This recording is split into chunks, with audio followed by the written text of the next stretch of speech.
Maka rasa bersaing, rasa benci, iri dicabut semua oleh Allah, biar nikmatnya surga itu sempurna. Hadirin yang dimuliakan oleh Allah Subhanahu wa taala, maka kalau ada orang di bumi ini tapi hatinya sudah enggak ada benci dengan saudara Islam, sudah enggak ada dengki, enggak ada makar dalam hatinya, melihat orang dilihat kebaikannya, itu namanya penduduk surga yang sedang mampir di dunia. Hadirin yang dimuliakan oleh Allah Subhanahu wa taala, ini sesuai dengan riwayat dalam satu hadis. Rasulullah sallallahu alaihi wasallam sedang duduk dengan sahabat-sahabatnya. Maka beliau mengatakan, sebentar lagi akan duduk di majelis ini seseorang yang dia ini penduduk surga, saya jamin surga. Sekarang dia sedang mampir di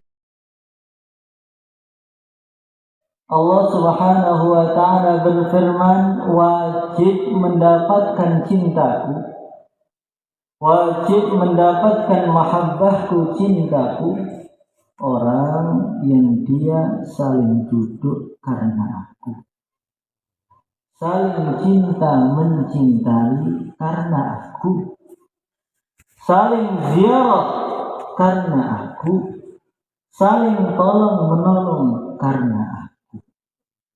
Maka kita berharap duduk kita di sini karena Allah, cinta kita karena Allah, tolong menolong kita karena Allah, sehingga kita mendapatkan cintanya Allah Subhanahu wa ta'ala.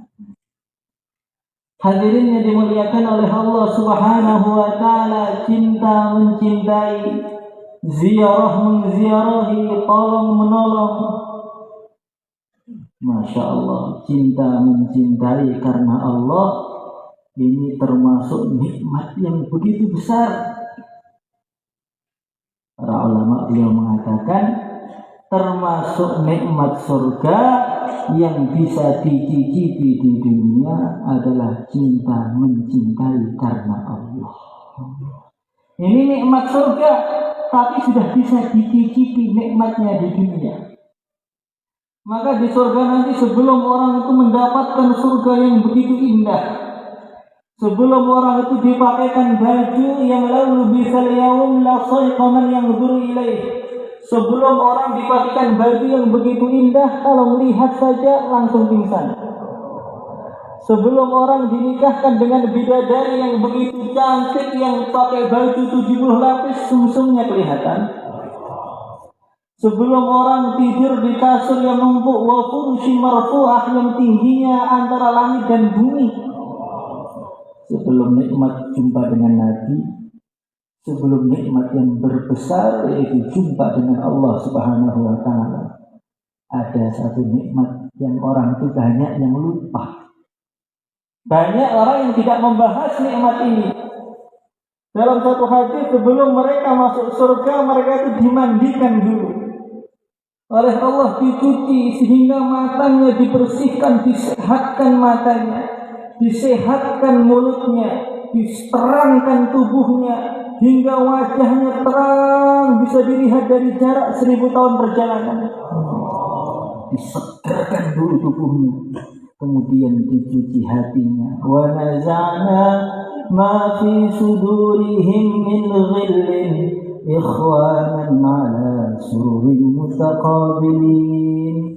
Allah berfirman, saya cabut itu dari hati mereka rasa benci, saya cabut rasa dengki, saya cabut iri, saya cabut dendam, saya cabut itu makar, saya bersihkan dari hati mereka sehingga tubuhnya menjadi tubuh yang sehat, hatinya menjadi qalbun salim, hati yang sehat, baru masuk surga. Kenapa seperti itu? Kalau orang itu makan makanan yang paling enak, minum minuman yang paling manis, tapi kalau lidahnya sedang sakit, wa may yakudha famin murrin maridin yajid murran bihil ma'azzulala. Kalau orang itu lidahnya sedang sakit, sariawan, minuman yang seger, minuman yang manis menjadi terasa pahit. Makanya disehatkan dulu lidahnya. Kalau orang itu punya istri yang cantik, dilihat enak, tapi kalau melihat dalam keadaan matanya sedang bengkak timbilan, maka yang cantik jadi tampak jelek, tidak betah melihat karena matanya yang sakit. Orang kalau kakinya sedang bengkak, sedang luka, maka jalan di atas permadani yang empuk pun tidak terasa empuk, perih semua karena kakinya yang sakit. Maka sebelum masuk surga, biar nikmat surga itu sempurna, matanya disegarkan dulu, mulutnya disehatkan, tubuhnya kekuatannya dilipat gandakan, sehingga kenikmatan surga bisa mereka rasakan dengan begitu sempurna. Maka setelah tubuh itu sempurna, hati juga harus. Banyak orang kaya raya tidur di kasur yang empuk bersama istri yang paling cantik, tapi kalau hatinya sedang dongkol dan kesel dan dendam kepada orang, nggak bisa tidur semalaman. Bolak-balik badan, saya kok bisa dihinakan seperti ini, saya kok diremehkan, awas loh. Makanya walaupun tubuhnya segar, istrinya cantik, tidur di kasur yang begitu empuk, tidak ada kenikmatan apa-apa. Maka kalau di surga itu masih ada saingan, nanti datang ke surga temannya, loh kok nanti istrimu, loh kok bagus surgamu, surga saya kok jelek, aduh, nggak jadi sedih, nggak jadi surga, itu dunia namanya. Maka rasa bersaing, rasa benci, iri dicabut semua oleh Allah, biar nikmatnya surga itu sempurna.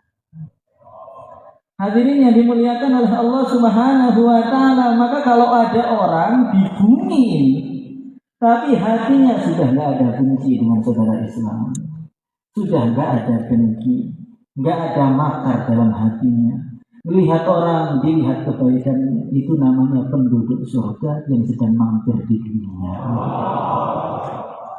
Hadirin yang dimuliakan oleh Allah Subhanahu wa Ta'ala, ini sesuai dengan riwayat dalam satu hadis. Rasulullah Shallallahu Alaihi Wasallam sedang duduk dengan sahabat-sahabatnya. Maka beliau mengatakan, sebentar lagi akan duduk di majelis ini seseorang yang dia ini penduduk surga. Saya jamin surga. Sekarang dia sedang mampir di dunia. Maka sahabat-sahabat pada menengok siapa ini? Apakah pimpinan para ulama di antara para sahabat? Apakah pimpinan ahli zikir? Apakah tokoh panglima-panglima perang ahli jihad? Ditunggu. Ternyata yang datang itu sahabat Ansor, petaninya sahabat Ansor. Pegang sendal, diletakkan di tangan kirinya itu, saking gak ada orang yang ingin bantu dia. Sahabat Ansor yang namanya pun gak dikenal, maka orang-orang kafir ini ya Rasulullah, ya itu. Besok Nabi mengatakan lagi, akan datang hari ini orang ahli surga yang sedang mampir di bumi. Dilihat orangnya sama. Hari ketiga dicek lagi, sama lagi. Maka Sayyidina Abdullah bin Umar saking pengen tahu amalannya itu apa, datang ke rumah orang tadi. Assalamualaikum. Waalaikumsalam. Saya boleh bertamu atau tidak? Ya boleh. 3 hari. Maka malam itu ditunggu. Amalannya apa? Tahajudnya panjang apa enggak ini? Zikirnya apa? Maka setelah Isya sahabat tadi itu tidur, ditunggu sampai separuh malam itu belum bangun. Padahal kebanyakan sahabat itu separuh malam sudah bangun. Qumil laila illa qalila nisfahu aw inqus minhu qalila. Sahabat itu bangun malam itu separuh malam, banyak yang bangun. Nah ini kok ahli surga kok malah tidur terus, ini gimana? Kira-kira kalau kita melihat katanya ada orang soleh kok malam kok nggak bangun-bangun, ini gimana? Oh, solehnya soleh, bohongan berarti. Ditunggu saya menjelang sahur, nggak bangun. Sampai dalam satu riwayat sampai subuh itu nggak tahajud. Kan berarti suruh kita nggak tahajud, belum begitu ya? Hari kedua dicek lagi, nggak tahajud lagi. Hari ketiga dicek lagi, nggak tahajud lagi. Maka Sayyidina Ibnu Umar mengatakan pada orang tadi, Tuhan, saya datang ke sini, saya terang-terangan aja, saya ingin ngecek amalan kamu itu apa. Nabi 3 kali mengatakan kamu ahli surga, ahli surga, ahli surga. Tapi saya lihat sholatmu biasa aja, zikirmu biasa aja, perjuanganmu biasa aja, puasamu biasa aja. Bahkan 3 hari ini saya lihat kamu gak tahajud. Kamu itu amalannya apa? Maka orang tadi mengatakan saya tidak punya amalan apa-apa. Ya begini, bertani ya seperti ini. Tapi saya ini punya amal kecil. Sebelum saya tidur, saya mengatakan pada diri saya sendiri, ngomong diri. Dan saya mengatakan, ya Allah, orang-orang yang hari ini menyakiti saya maafkan ya Allah. Ya Allah, orang yang hari ini mengambil hak saya ya Allah, saya ikhlaskan ya Allah. Ya Allah, orang yang hari ini mencaci maki saya, sudah, semua saya ikhlaskan, saya maafkan.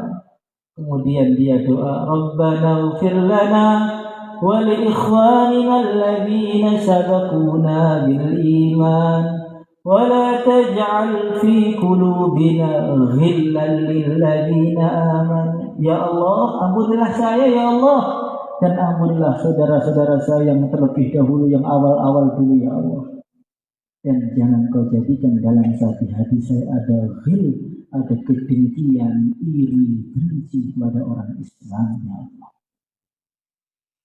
Kalau Allah mengatakan amalannya itu gampang, amalannya itu sebentar, cukup 1 menit, tapi mengamalkan itu sulitnya luar biasa. Jadi orang itu kalau disakiti itu melupakan itu susah. Kalau dihinakan itu melupakan susah. Makanya sudah minal aidin wal faidin, ya ngomong sebentar habis itu musibah lagi. Hadirin yang dimuliakan oleh Allah Subhanahu wa taala. Maka kita lihat bagaimana Nabi Allah Yusuf alaihi salatu wassalam. Beliau itu ditangkap oleh saudaranya, bahkan dalam satu riwayat dibuka bajunya, dibanting, dilempar di sumur. Bahkan ada yang mengatakan dilempari batu. Setelah keluar dari sumur jadi budak. Setelah jadi budak dituduh menggoda majikannya. Akhirnya dipenjara bertahun-tahun. Setelah jadi Perdana Menteri, saudaranya butuh betul kepada beliau ini. Ini waktu yang paling tepat untuk balas dendam. Tapi Nabi Yusuf mengatakan apa? La tathriba alaikumul yawm, yaghfirullahu lakum wa huwa arhamur rahimin. Wahai saudaraku, la tathriba alaikumul yawm, kalian sedikit pun tidak akan saya caci. La tathriba itu maknanya saya nggak akan mencaci kalian sedikit, banyak, sekarang sampai kapanpun, semua saya tutup. Tidak akan saya caci maki sedikit pun. Bukan sampai situ. Diteruskan, yaghfirullahu lakum, semoga Allah mengampuni dosa-dosa kalian. Tidak hanya tidak mencaci maki, tapi doakan Allahumma arham umat sayyidina Muhammad, Allahumma ighfir umat sayyidina Muhammad. Didoakan. Tidak mencaci maki, kemudian didoakan.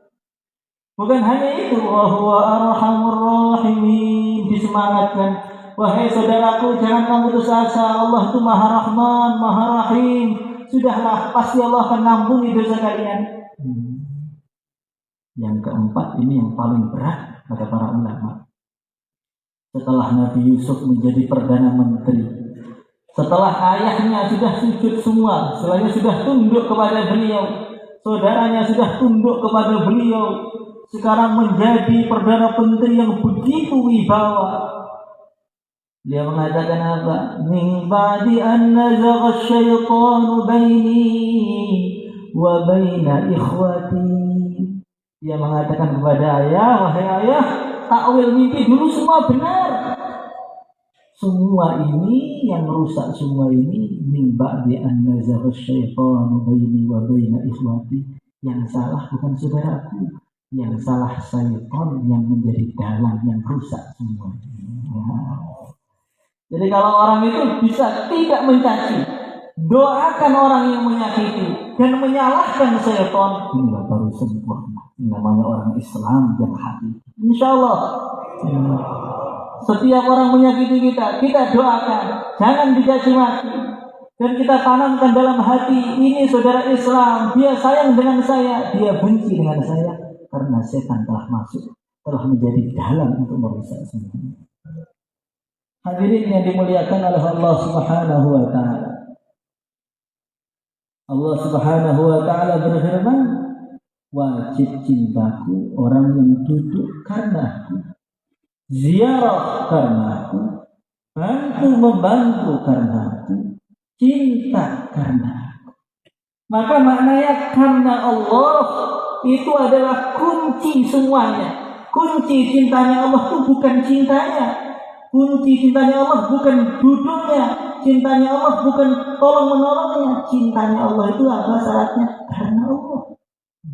Bukan sholatnya, bukan dakwahnya, bukan zikirnya, tapi karena Allah itulah yang menjadikan Allah cinta kepada hamba-Nya. Maka dalam banyak riwayat setelah para nabi, Nabi Muhammad SAW masuk surga, para nabi masuk surga, Sayyidina Abu Bakar masuk surga. Maka di situ ada 3 orang, 1 orang alim, 1 orang ahli sedekah, 1 ahli jihad.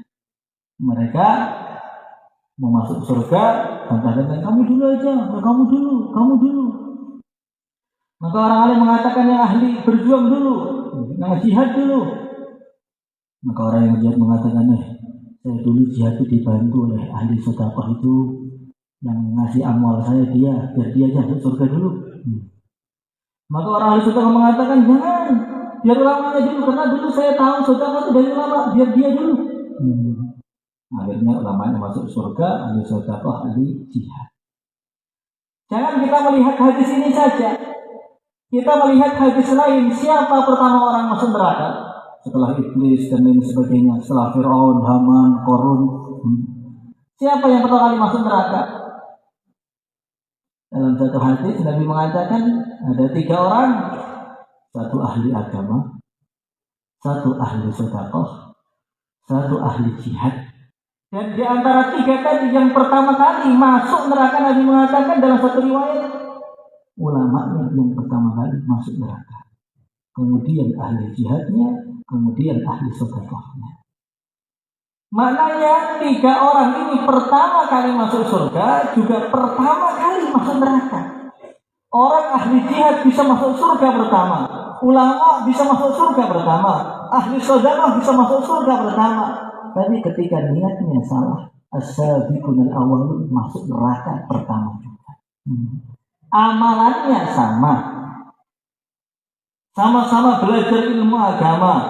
Tapi kalau satu ilmu agama nyari karena Allah, yang satu man talabal ilm liyumariya bihi ulama aw liyujawira bihi sufaha adkhalahu Allahu nar. Barang siapa yang cari ilmu hanya pengen saingan dengan para ulama, pengen nyari ilmu untuk membodohi orang-orang bodoh, adkhalahu Allahu nar, termasuk sabiqun awalun masuk neraka. Maknanya bagaimana? Amalan itu bisa sama, bentuknya sama, sholatnya sama, puasanya sama, zikirnya sama, dakwahnya sama. Tapi karena tujuan hatinya beda, yang satu surga yang paling tinggi, yang satu neraka yang paling dalam. Ini yang paling mengkhawatirkan itu di sini. Karena yang tahu niat itu dalam hati, orang itu bisa duduk bersama. Tapi yang satu tujuannya ketika dakwah, ala kalimatillah, saya pokoknya dakwah bagaimana? Dakwah itu tersebar Islam di seluruh dunia. Saya dakwah itu karena Allah. Saya dakwah itu menggembirakan Rasulullah. Yang satu dakwahnya karena nafsunya, karena tersinggung, karena ini. Sama-sama dakwahnya, tapi bisa pahalanya jauh. Yang satu bisa-bisa Allah dapat dosa. Nah, kita itu harus muhasabah. Setiap mau melangkah itu muhasabah. Mau kemana Anda? Mau sholat. Sholat mau ngapain? Karena neraka. Mau kemana Anda? Mau zikir. Zikir karena apa? Ada jamaah zikir. Ya karena apa? Karena apa ya? Ikut-ikutan. Bisa nggak ada pahalanya? Bisa nggak ada, bisa ada juga. Mau ke mana? Mau dakwah. Dakwahnya karena apa? Karena Allah. Silakan berangkat. Hadirin yang dimuliakan oleh Allah Subhanahu wa taala, maka ulama zaman dahulu, guru kita, Kiai almarhum Kiai Zaram itu suruh makan, monggo dimakan. Diam aja, gak mau makan. Silahkan dimakan hikmatnya, diam aja. Setelah beberapa saat baru makan. Loh, tadi gak mau makan Tuhan, sekarang kok mau makan? Jadi ketika kamu perintahkan saya makan, saya merenung. Makan saya ini ada pahalanya enggak? Setelah saya merenungi, saya ingat perintah Allah, kulu washrabu wa la tusrifu. Makanlah, minumlah, jangan kau berlebihan dalam makan minum. Oh, ini perintah Allah, baru saya makan. Jadi bagaimana geraknya tubuh kita untuk sholat, geraknya tubuh kita untuk dakwah, memang tujuannya karena Allah, bukan karena yang lain. Kunci diterimanya amal. Maka ulama zaman dahulu itu ada namanya Sayyidina Sufyan Ats-Tsauri. Dia berangkat ke masjid, bajunya kebalik atau pecinya kebalik. Maka orang-orang bilang, Tuhan, kebalik bajunya. Oh, kebalik. Maka beliau buka, mau dibalik lagi. Gak jadi. Loh, kenapa Tuhan gak jadi balik? Saya tadi ke masjid pakai baju itu karena Allah. Masa saya baliknya karena perintah kamu? Enggak. Saya pakai baju karena Allah sudah berpahala. Kalau baliknya karena perintah kamu itu enggak ada pahalanya, enggak? Makanya karena Allah itu kunci segalanya. Maka saking khawatirnya dulu itu para ulama itu sholat. Kalau ada santrinya lihat pura-pura tidur. Sholat lagi, ada orang melihat pura-pura tidur karena khawatir amalannya tadi campur bukan karena Allah. Hadirin yang dimuliakan oleh Allah Subhanahu wa taala, setiap hari amal itu dinaikkan ke langit. Malaikat bawa amalan pagi, sore ke langit. Maka orang-orang yang amalnya bukan karena Allah, Allah berfirman kepada malaikat tadi, "Rudduhu ila sijjin fa innahu lam yuridni bih." Itu amalan dia, buang ke neraka karena dia tidak menghendaki aku di dalam amalnya. Jadi kalau kita sholat, malaikat ke atas bawa sholat kita. Jadi kita zuhur sholat, malaikat ke atas bawa sholat kita. Sekarang kita dengarkan bayan, malaikat ke atas bawa bayan kita. Nanti sore kita kumpul lagi, malaikat ke atas bawa amalan kita. Kalau kita karena Allah, Allah terima. Tapi kalau bukan karena Allah, rudduhu ila sijjin fa innahu lam yuridni bih. Dia tidak menghendaki aku di dalam amalnya. Hadirin yang dimuliakan oleh Allah Subhanahu wa taala, maka niat itu harus perkara yang sangat penting dalam setiap perbuatan kita. Langkah-langkah kita karena Allah, salat kita karena Allah, bikin masjidnya karena Allah. La masjidun nussisa 'ala taqwa min awal yaumin ahaqqu an taquma fi. Kalau perkara itu karena Allah, nanti berkahnya itu banyak. Maka kita ini nikahnya pun karena Allah. Insyaallah. Nah, ini yang tahu karena Allah, kalau karena Allah itu hati masing-masing. Yang tahu itu siapa? Yang tahu malaikat dan hatinya masing-masing. Nah, disinilah khawatirnya. Maka ada orang di akhirat itu duduknya sama bareng, tidurnya sama, berjuangnya sama, bahkan makannya bareng. Tapi yang satu itu di Firdausil A'la, yang satu itu di neraka paling dalam. Maka dia teriak-teriak, ya Allah, itu teman saya bareng makan, tidur, hurufnya bareng. Kenapa kok bisa beda? Allah berfirman, niatnya tidak sama.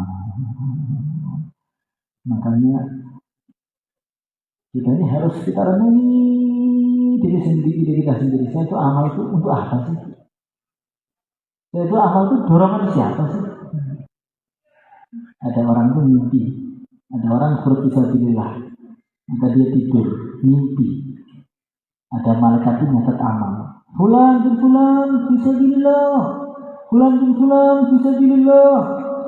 Nama dia nggak disebut. Maka dia datangi malaikat ke dalam mimpinya. Malaikat, saya bisa bilang, apa kamu tulis? Tadi ketika mau berangkat, Kamu itu kan punya barang, jam tangan itu. Kamu bilang dalam hati kamu, nanti pokoknya perjalanan pengen saya jual jam ini. Nah, berarti itu sudah bukan karena Allah lagi, campur jual jam. Nah, maka saya nggak mau nulis. Sebelum kamu murni karena Allah, gak akan saya tulis. Maknanya bagaimana? Fa'innan naqida basir, yang ngecek amal itu bersih atau tidak itu sangat teliti. Maka saya pernah jumpa dengan seorang waliullah besar dari Mekah namanya Syekh Amin Al-Harari, yang beliau sering jumpa Nabi dalam keadaan terjaga. Beliau nulis kitab, kalau saya nggak paham, saya tanya Nabi, saya ketemu Nabi dan mana terjaga. Maka tidak ketemu beliau mengatakan salaman dengan saya. Akhlis fil amal, fa innan naqida basir. Amal itu yang ikhlas, karena yang bagian teliti, amal itu sangat teliti. Kita diteliti oleh polisi saja susah untuk lepas. Sudah lengkap, kita pentilnya kurang. Nah, bagaimana kalau yang ngecek amal kita itu Allah Subhanahu wa Ta'ala? Bagaimana yang ngecek itu Allah Subhanahu wa Ta'ala, dibuka itu hatinya. Ini loh salatmu, ini loh puasamu, ini loh sedekahmu, ini loh perjuanganmu ya. Maka di akhirat itu banyak orang itu yang dibacakan amalnya. Kata Imam Ghazali, dibacakan amalnya itu gembira sekali. Dibacakan buku amalnya itu senang betul. Ketika penutupan bukunya mau ditutup, Allah berfirman, dan semua amalmu ditolak karena semuanya bukan karena aku. Maka langsung pergelangan itu lepas, kulitnya itu melupas saking malunya di akhirat.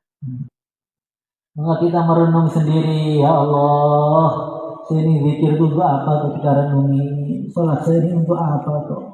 Zikir saya itu untuk apa? Jangan sampai kita masuk hadis, banyak orang puasa tidak dia dapatkan kecuali dahaga. Banyak orang melek malam, sholat tidak dia dapatkan kecuali hanya capek dan letih. Banyak orang berjuang tidak dia dapatkan kecuali mati saja. Tapi ternyata tidak ada pahalanya apa-apa karena semua bukan karena Allah. Maka insya Allah kita doa pada Allah, semoga semua ini karena Allah. Mungkin itu saya bisa sampaikan. Kurang lebihnya minta maaf. Assalamualaikum warahmatullahi wabarakatuh.